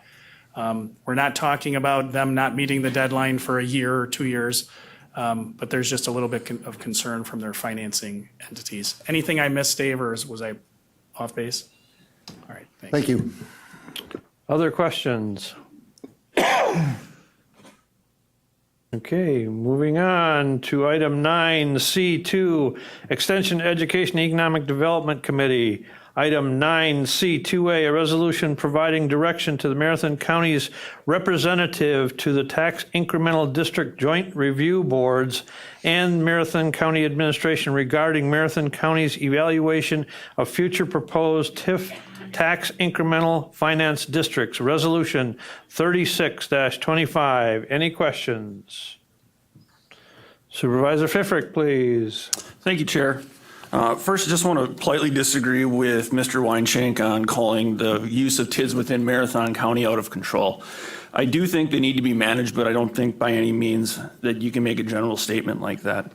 In Wisconsin, tax increment districts are one of the only economic development tools municipalities have to spur growth. I also disagree with his use of the tax, or his TID tax calculation of how much each resident pays because of TID. TID generates new construction that was created or enhanced because the development would not have occurred without the assistance of tax increment districts. The key is, but not for this investment, the project would not have happened. I can think of several examples in communities that I'm familiar with. Cronenwetter, for example, G3 Industries, M&J Marine, Paw Health. Those are all projects that created jobs and added regional services to the community. In Wausau, we can look just across the street, the mall redevelopment. We talk about the war for talent and placemaking. Without use of tax increment district, the mall redevelopment would not be occurring. You could think of it in Mosinee, the Cobblestone Hotel and the Mosinee Brewery. Those are two giant attractions for a small city that would not have occurred without the use of TID. In the case of the tax increment districts, the biggest risk is for the municipality, but the county benefits in a huge way as well through sales tax collection.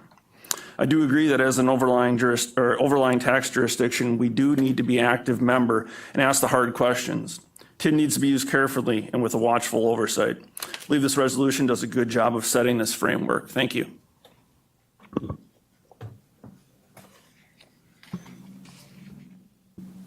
Supervisor Marash, please. Thank you, Mr. Chair. I'd like to start out by thanking Mr. Weinshank for all of his time and effort that he's put into TIF and writing his resolution and presenting to HR Finance and Property and the EED Committee, as well as his public comments and other communications. Now, what this resolution is as it states in its title, Direction to Marathon County Representative to Tax Incremental District Joint Review Boards.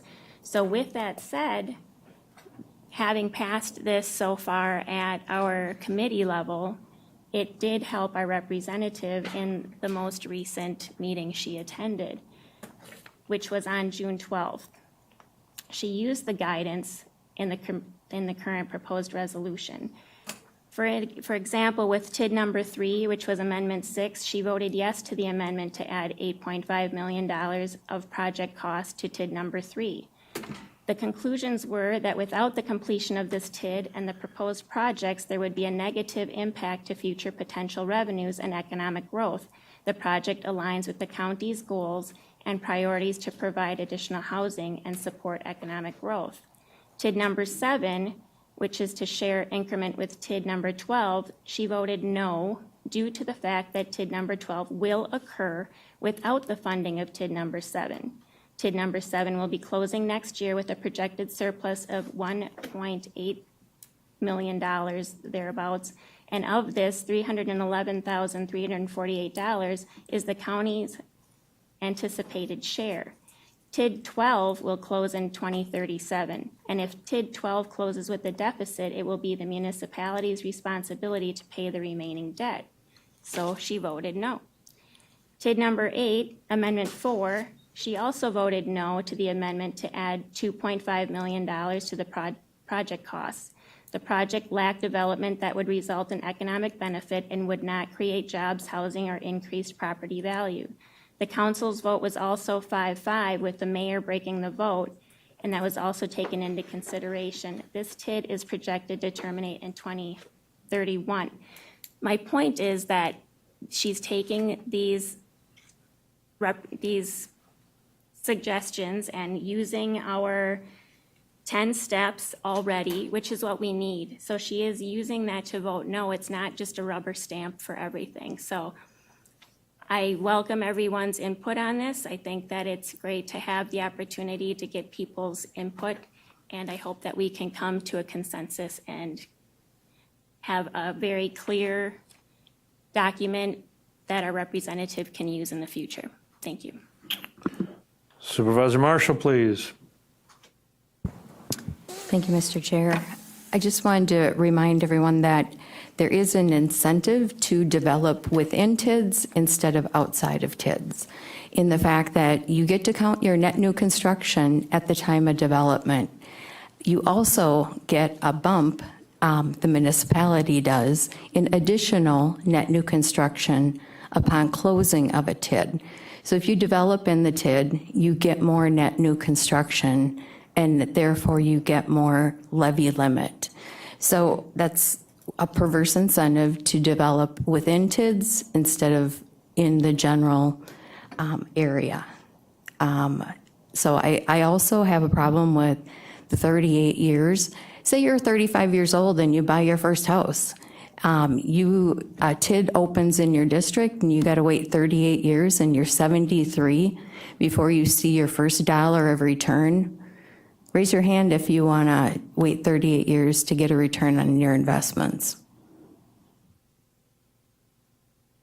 38 years is too long for, if you can't make a return on investment in a shorter period of time, we should not be saying 38 years. Thank you. Supervisor Robinson, please. Thank you. I think there's a lot of confusion over that 38-year deadline. The current statutes call for the creation of a tax increment district for 27 years with a 3-year extension, and unless the legislature approves and it grants a special exemption through legislation.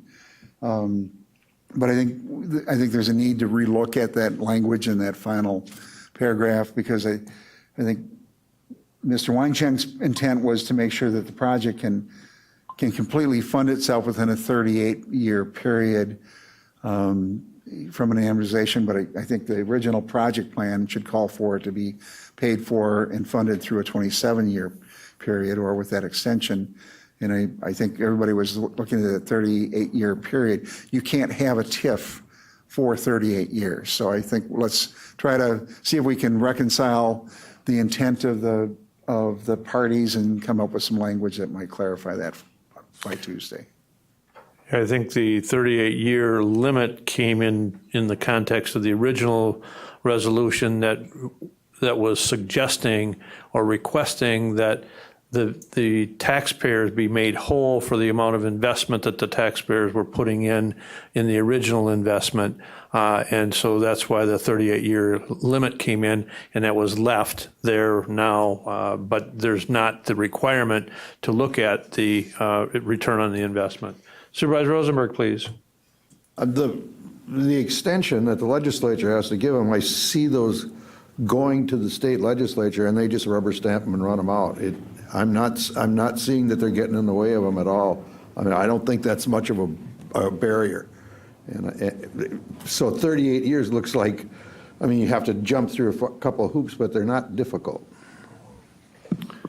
Supervisor Marshall, please. I would agree that you have the 27 years, plus there's a 10-year extension, and as Supervisor Rosenberg said, it seems like a speed bump, but you just need to get it passed through the legislature. Plus, they've added another, that you can extend it if you choose to use the money for affordable housing. So the 38 years is legitimately a possibility. Thank you. Supervisor Pfiffer, please. Thank you, Chair. Turn my mic on. Thank you, Chair.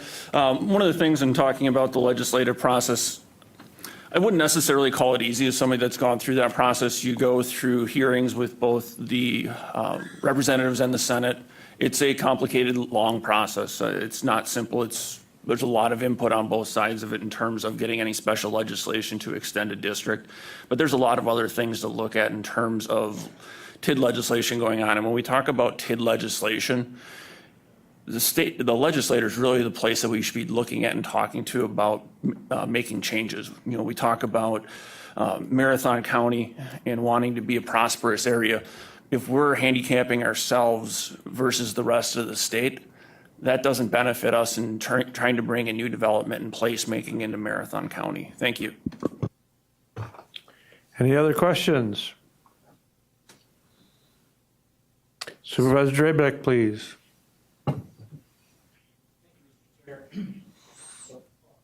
Sorry about that.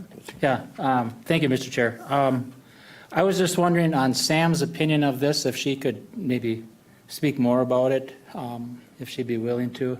And the other thing, it seemed like there was some confusion going on, and I was wondering it'd be better for it to go back to the committee and come back just a little bit more with the verbiage more set on it. Thank you.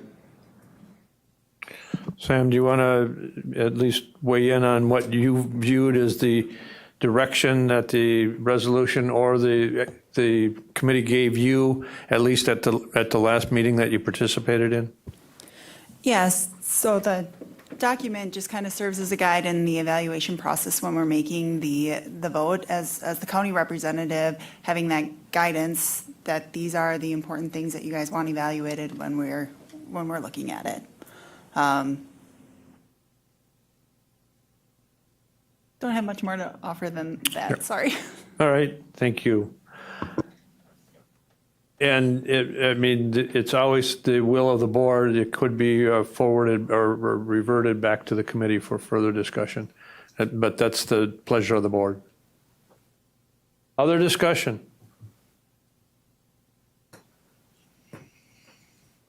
Okay, we'll move on then to item 9C3, Human Resources, Finance and Property Committee.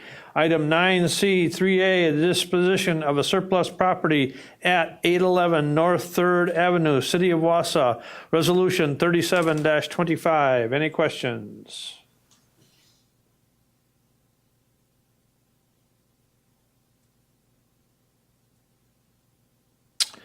Okay, moving on to item 9C4, Human Resources, Finance and Property Committee and the Extension, Education, Economic Development Committee. Item 9C4A, a resolution supporting Allison Dairyland Scholarship. Resolution, or sponsorship, excuse me. Resolution 38-25. Any questions?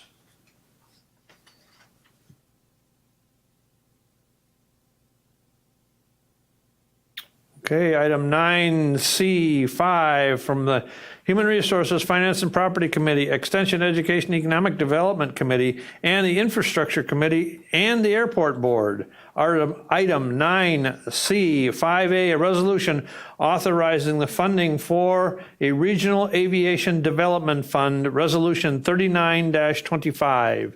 Questions?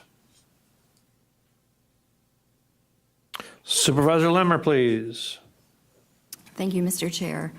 I have given this so much thought. I've voted it down twice, so I feel a little guilty weighing in a third time because I appreciate the CWA and I value, I've traveled through the CWA and it has been a good experience for me. But given all the uncertainty and especially what we saw on slide 35, and possible impacts to NCHC, to social services, to the health department, I am very concerned about the ADRC because we get 40% of our funding from federal sources and we get 30% from state sources. And if these cuts to SNAP and Medicaid go through, there will be ripple effects to some of these departments, and I am concerned that we are prioritizing this funding over people. The Medicaid and SNAP possible cuts are still mandated services, or they will be unfunded mandates. So I guess I'm just confused with what the trade-offs will be if we reserve this money for flying, that a lot of people can't afford anyway. I work with the Hunger Coalition. These people are hungry. 46% of our Marathon County, I believe, people are considered ALICE, asset limited, income constrained, and employed. They are looking for food. I work with the Housing Task Force. Many of the people that I am representing there want to work outside of Wausau and can't get there. They can't get to Schofield. They can't get to Weston and some of the other large employees easily. I am very concerned about my aging folks who, again, live on a fixed income. And if these cuts go forward, maybe they won't, who knows, but they appear that some of them will. We will see an intensification of food and housing insecurity. So I guess I'm just wondering why we would prioritize this. I think CWA should come after our budget is figured out, after we know what some of these decisions at the federal and state level will be, how it will impact us, and then have them come and do a budget adjustment, because I'm not necessarily against it. I just don't want to make this a priority over people. Supervisor Rosenberg, please. Yeah, I have some questions in that. Sans Marathon and Portage County's contribution, what other community-focused philanthropic groups, commercial stakeholders, economic foundation, and regional economic development grants does CWA have queued up, and for what kind of amounts? We've got the airport director here. If he chooses to, without objection, at least address what the discussion was at the three different committees and what they're looking to do here. Thank you, Chair Gibbs. Currently, there are no other amounts dedicated. I know WEDC has been in communications with this, or have been in talks about this, but we saw logically Marathon County and Portage County is the first step in this process. Once that funding is secured, it makes conversations with the different foundations a lot easier. Thank you. If I can add one thing, Brian, your plan is to have, of the 500,000, 250 would be from government, Portage and Marathon collectively. The remaining 250, the plan was to try to raise that from the sources that Supervisor Rosenberg referenced, correct? That is correct, yes. Half of the fund would be from the counties that own the airport.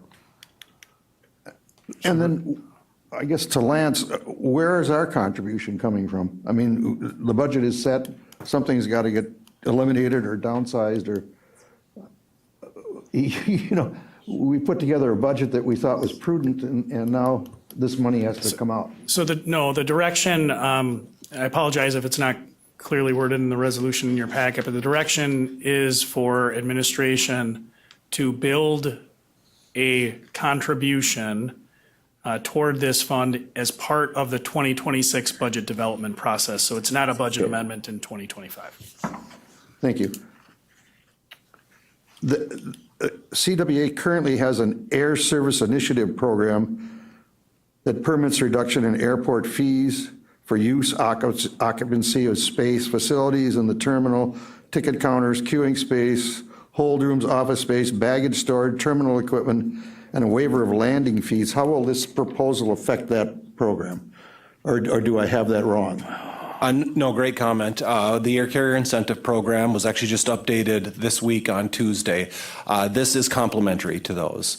So those fee waivers that a new entrant would qualify for would still stand, as would direct payments for marketing for that new service. That would all be airport funds. This Air Service Development Fund or Aviation Development Fund would be additional money in the case the airline needed it for startup fees, if their costs exceeded the revenue they could generate. So if I'm reading this correctly, this minimum revenue guarantee would make up shortfalls in the airline's revenue and be paid to the airlines and be used for that and for advertising. Are there any other purposes for those funds? No, not currently. The program is still to be formally set up, but that is the intent of the program, correct? I'm struggling with assisting those airlines. I'm assuming that they have extensive databases and consult prior to adding or eliminating services in various regions. The goal would be to have a long-term service provider at CWA, and the airline would stay there. The urgent need that's referenced in these documents would be known by those airlines, and they'd know if they can make money. I don't see it signing a year or two agreement, subsidizing that airline and having them bail out to the next airport with a year or two agreement makes much sense in the long term. I mean, they're not committed to us at all. We're just grossing them up. Supervisor Robinson, please. Thank you. I had initially some of the same concerns that Supervisors Lemmer and Rosenberg did. However, I just want to walk back to September of last year when we had our annually we have a joint meeting with the Portage County Finance Committee and the Airport Board to talk about the future of the airport. And Chair Gibbs and I, after the meeting, looked at each other and said, we've got a long-term issue and concerns relative to the ability of the passenger fees to support the operation of the airport into the future. And we've gone from 12 flights to 5 flights, 2 carriers. We need to do something to strengthen the viability of the airport, and I view this fund as being critical to do that. I reached out to Dave Eckman from the Chamber of Commerce and just asked, he hadn't been formally approached as of yet, but he sees this issue as critical to their effort for talent attraction and retention to get people into the area. They want to know, can they fly to the destinations that they want to for work, and can they go for vacation? And he was very enthusiastic about trying to support this effort, and I think the business community recognizes the importance of a viable airport. So while it is looking at potentially bringing in a carrier that may provide flights to Fort Myers, there are other benefits to the flying community that come out of this, including the long-term financial viability of the airport. And therefore, I would encourage you to look at it. And I understand that we have competing needs, but we also have to make long-term commitments to our existing infrastructure and make sure we address the needs of the business community. Vice Chair Dickinson and also the Chair of the Airport Board, please. Thank you, Mr. Chair. So a few comments. There was a lot of discussion earlier about the TID-TIF resolution, and really what is that? It's an incentive program for businesses, for communities. So what is this with the airport fund? It's a similar kind of thing. Number 2, it's not just about securing an a low-cost carrier for some vacation site. It's also talking about potentially being a fund that can help open up business travel to Detroit. And that was discussed in those meetings as well. Number 3, Central Wisconsin Airport is part of our strategic plan. And that is a long-term commitment that we have to the airport.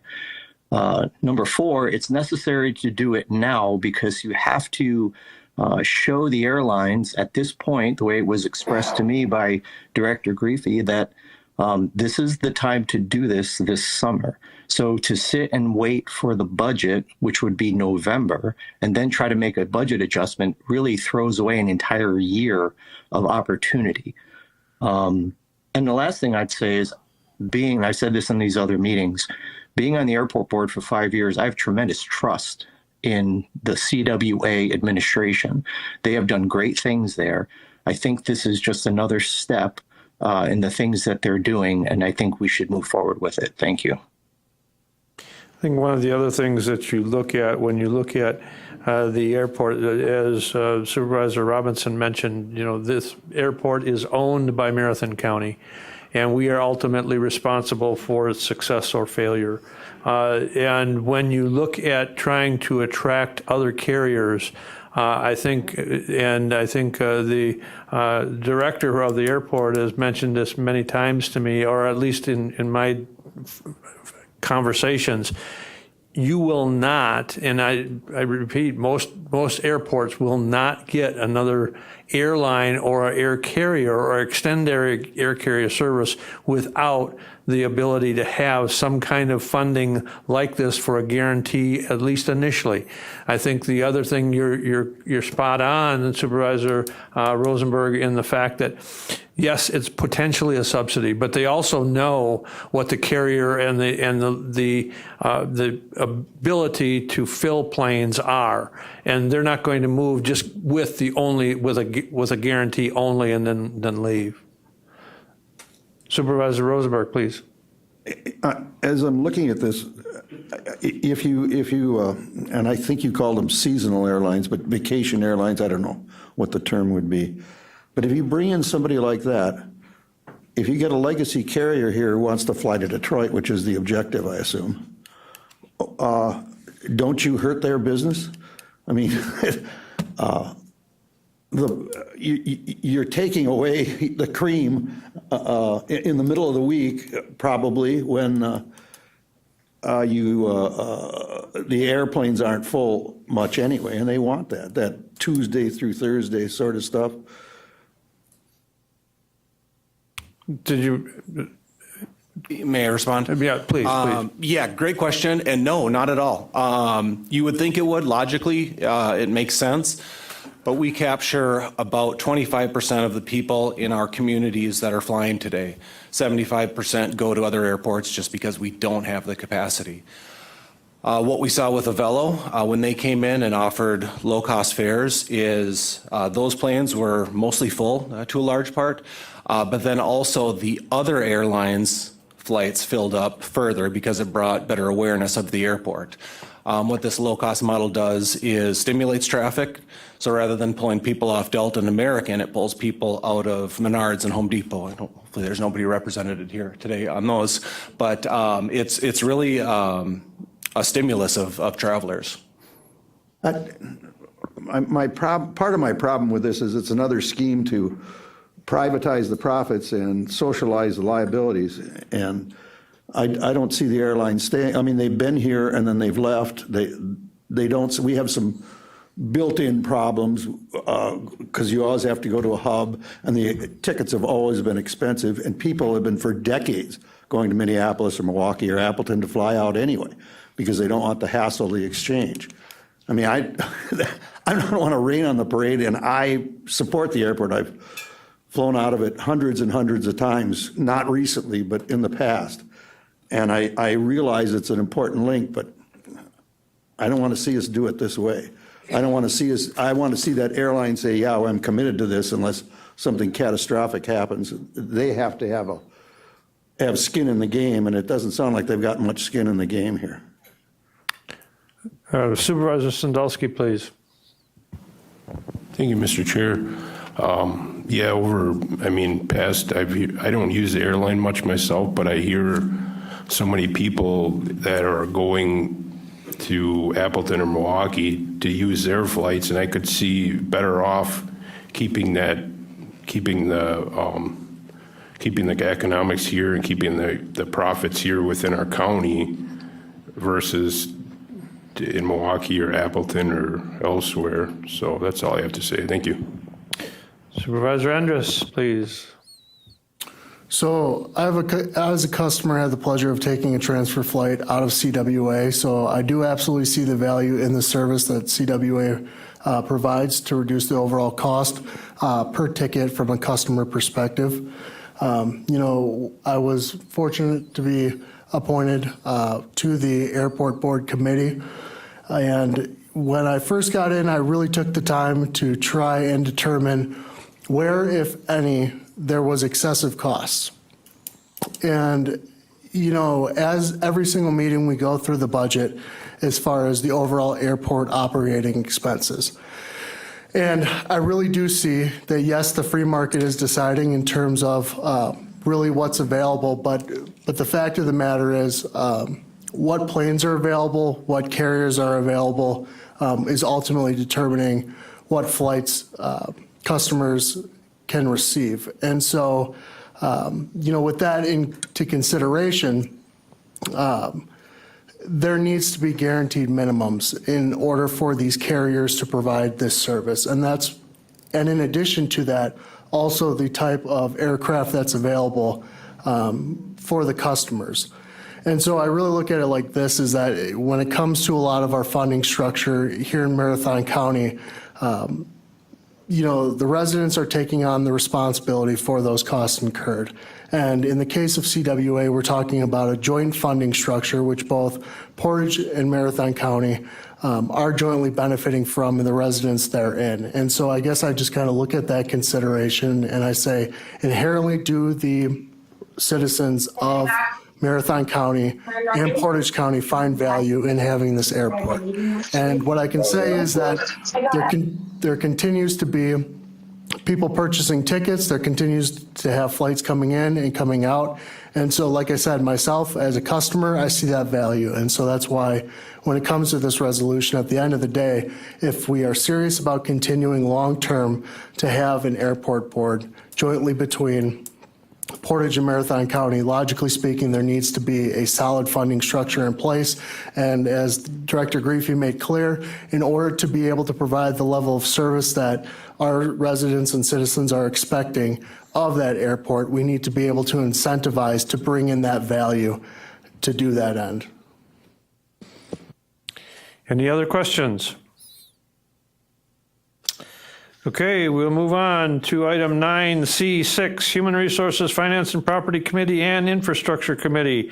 Item 9C6A. Now that item is being pulled, and I invite the Highway Commissioner to give a brief explanation as to the reason for the pulling of that item.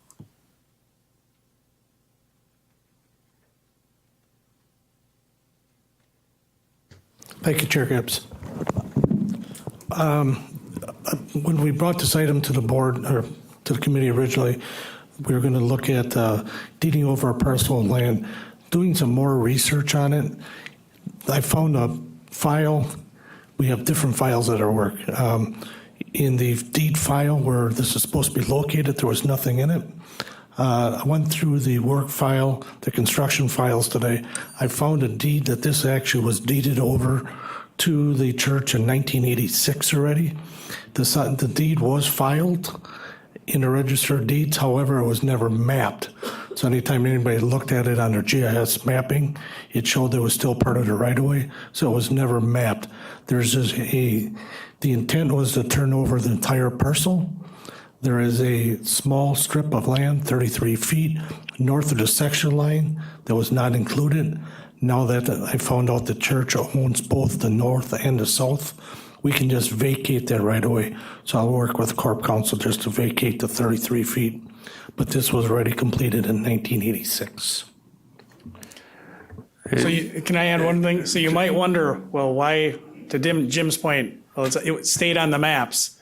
Consistent with your direction, staff have been working diligently, looking at all the maps and all the parcels to say where do we have surplus and what can we divest. So that's why staff are looking through all of the 1,100 plus parcels that are in our GIS system that are named to Marathon County, and this one just was one of those relics of a mapping that should have been corrected. So I actually want to give Jim a thank you for, he found it today, but they really have been working hard to try to get those parcels back on the tax rolls. So that's kind of the why this was going to be before you.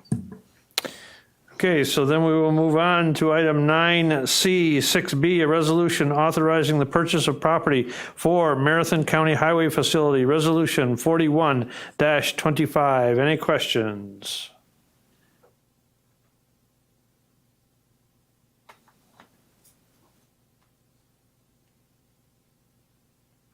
Okay, we'll move on then to item 9C7, Human Resources, Finance and Property Committee and the Public Safety Committee, a resolution accepting the Comprehensive Opioid Stimulant and Substance Abuse Program grant funds from the U.S. Department of Justice, Resolution 42-25. Any questions? Supervisor Robinson, please. In light of the significance of this, I would ask if we could have the district attorney give an overview of the grant. And he's welcome to come to our committee. He set a precedent where he basically brought $1 million in, so we have that expectation that every time before he appears before the Human Resources, Finance, and Property Committee, he bring a similar level of investment. Thank you, Supervisor Robinson, Chair Gibbs. So this is a grant that comes from the federal government. It's a pass-through from then the State Department of Justice. There were 10 awards given out through the state, and we received 2 of those 10 awards here in Marathon County. This will be a program that expands our current deflection program. That's a grant that we already have that works with individuals with substance abuse to get them into inpatient treatment somewhere in the state. Sometimes that is down in the Milwaukee area, sometimes that's Fox Valley, but there's payment for that so that the individuals can get into that treatment quicker and get the help that they need. And then on the back end, have that follow through the case management end to make sure that they continue on that path of sobriety after they're out of the inpatient. So this would expand that program to larger parts of the county. We've been focusing on the Wausau metro area, and this would then allow us to expand it out into the entire county, work with law enforcement in the county to expand that program. And we did, it was, I think the resolution may say conditional. We actually received today confirmation from the Department of Justice that they were awarded. So now it's not conditional anymore. They have been granted as of today. Okay, any other questions? And thank you for that explanation. And I think Supervisor Robinson is quite appropriate. If every time you come before the HR Finance Committee, you bring $1 million, you're welcome to come every meeting if we have one. Other questions? All right. We are down to item number 10, announcements and or requests. Any announcements or requests? All right, we're down to number 11. What is your pleasure? Motion by Supervisor Arstead and seconded by Supervisor Marash to adjourn. All in favor of adjournment signify by saying aye. Aye. Opposed? We stand adjourned. Thank you, ladies and gentlemen.